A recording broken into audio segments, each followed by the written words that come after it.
Thank you for taking the time to watch this video about Optional Practical Training, or OPT. To put it simply, OPT is the opportunity to work in order to gain practical experience that will add to your resume so that you can find the job you really want. Working on OPT is one of the benefits associated with your F1 status, and we want to help you take full advantage of this opportunity. So let's get started. Here are a few things you need to know about OPT. It is optional. It is not a requirement by the US government or Liberty University. It is practical. It should relate to your area of study, and it gives you the opportunity to gain experience for the degree you completed. Let's take a closer look. OPT is 12 months off-campus work authorization. It is also training directly tied to the major you just completed, even if you have experience in another degree. You will still be classified as an F1 visa holder during the 12 months of OPT and into the 60-day grace period following the completion on OPT. The sole purpose of OPT is employment. Therefore, you must be employed to maintain status. The OPT begins on the OPT start date that is on your employment authorization document. During the 12 months of OPT, you're allowed no more than 90 days of unemployment. Please remember that vacation time and holidays allowed by your employer do not count against you. While on OPT, you must work or volunteer for at least 20 hours per week. You may be curious to know what happens if you can't find a job in 90 days. Well, you have three options. The first option is to find a volunteer position that relates to your major. You must volunteer at least 20 hours per week to meet your requirement of your OPT work authorization. The second option is to leave the US. And the final option is to apply for another visa status or continue your education through another degree program. Whether you have found employment after 90 days or not, you must report it to your ISA. If you do not report employment to your ISA, CVIS can terminate your I-20 record. If this happens, please talk to your ISA immediately. If you have obtained a job, make sure to report your employment or volunteering before the 90 days expire. While on OPT, you can have either short-term or long-term employment. If you're hired for a traditional job where you report to work each day at a certain time, this is considered long-term employment. This type requires the employment be directly related to your major. It has to be at least 20 hours per week. Unlike CPT and other working visas, OPT is very flexible, and you can actually work for multiple employers. In other words, you do not have to work for the same employer or company for the entire 12 months of your OPT. If you have short-term employment, like a performing artist, for example, you must maintain documentation of all the hours worked during this time to prove you were maintaining status while on OPT, and you were not unemployed. Short-term employment includes contracted jobs that last for 2 weeks or 1 month. With contracted jobs, you are not considered to be an employee of a company. Now, let's discuss work for hire. Similar to the short-term employment is work for hire, where you may work as an employee contracted for a specific period of time, working on a specific task. You will receive tax documentation for all the hours worked, and you will be required to show proof of those hours. You can also choose to be a self-employed business owner.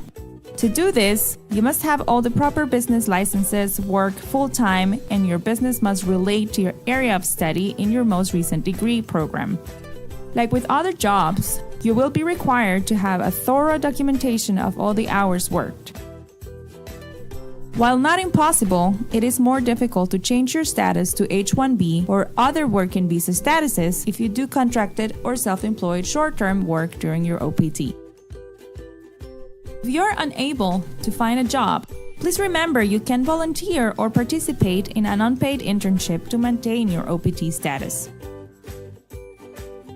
You will want to ensure that you volunteer a minimum of 20 hours per week and to report any unpaid as well as paid employment to your ISA so they can update your record.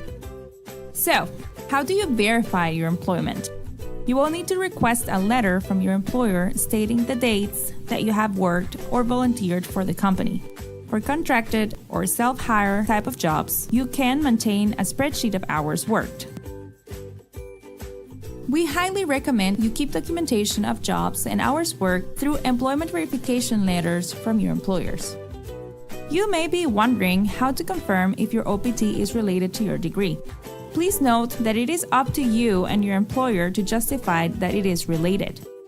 Here are a few questions that will help you with that. Can I receive an H-1B visa for this job? Does this job require my degree? Do my specific job duties within the company relate to what I studied in my major at Liberty University? After you finish your OPT, you will have a grace period of 60 days. During this time, you can be present in the US, but you may not be employed or continue volunteering. So what should you do during this grace period? Well, you have a few options.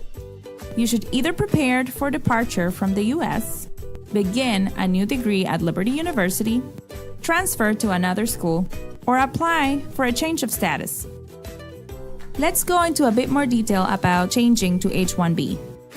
H-1B is the most common working status after OPT. There are two different types of H-1B. Employers that are subject to an H-1B cap.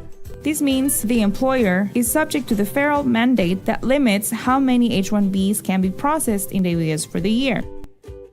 And those cap-exempt employers. Those subject to an H-1B cap are normally for-profit companies. For this visa, you must submit your H-1B application by April 1st. If your application is approved, your start date will be October 1st. Depending on your graduation date, you may only have one opportunity to apply for a change of status to H-1B through a job offer from a for-profit company. Examples of cap-exempt employers would be nonprofit organizations, universities, research groups, and the US government. These employers have no cap and no lottery. There's no application deadline, and the start date can be any time. The US government allows you to apply for an extension of your 12-month OPT if you graduated with a degree in a STEM field. STEM stands for Science, Technology, Engineering, and Math. If you complete a qualifying STEM degree, you can be eligible for an additional 24 months of OPT work authorization. Please note that not all science degrees qualify for this extension. Nursing, for example, does not qualify. This does not include a Bachelor's of Science degrees, for example, a Bachelor's of Science in Communication. And it has to be a specific field of a qualifying degree. If you have a qualifying STEM degree, you must also find an employer who participates in an online verification system called E-Verify. The system is used to assure employers that you are legally able to work in the US. If your STEM application is approved, you'll be awarded 20 more months of additional OPT and 30 additional days of unemployment. To request more information regarding LU qualifying STEM degrees or the STEM extension application process, please schedule a meeting with your ISA. You must be careful to stay in status during your OPT. So how exactly do you do this? Notify your ISA as soon as you obtain employment and provide your employer's name and address. You should also notify the ISA of any changes to your local address during OPT. This way, your ISA can make the necessary changes with CVIS. You should also remain employed 9 out of the 12 months authorized OPT. Let's go over some questions concerning OPT. Can you obtain a Social Security number on OPT? Yes, you can apply for a Social Security number with your OPT application. If you already have a Social Security number, you do not need a new one. Can you renew your driver's license on OPT? Yes. However, you cannot renew your driver's license until you have your OPT in hand and the start date has begun for employment indicated on the card. If your driver's license expires before you receive your OPT card and the start date has begun, you will not be permitted to legally drive during that period.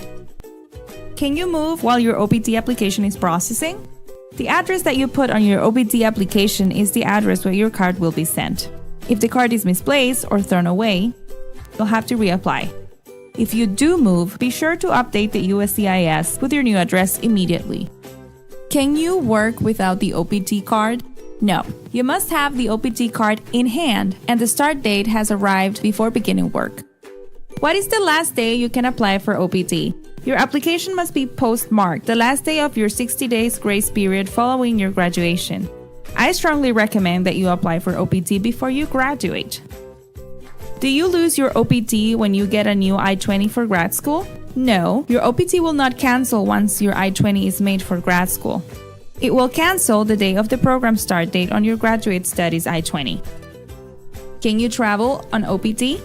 We do not recommend that you travel outside the US during OPT, as you can be denied the re-entry to the US. However, if you must travel, we recommend you get a letter from your employer stating the dates you will leave and that they know you're coming back. We also suggest that you take copies of your last 2 months of pay stub showing the hours that you have worked, as well as your employment authorization document.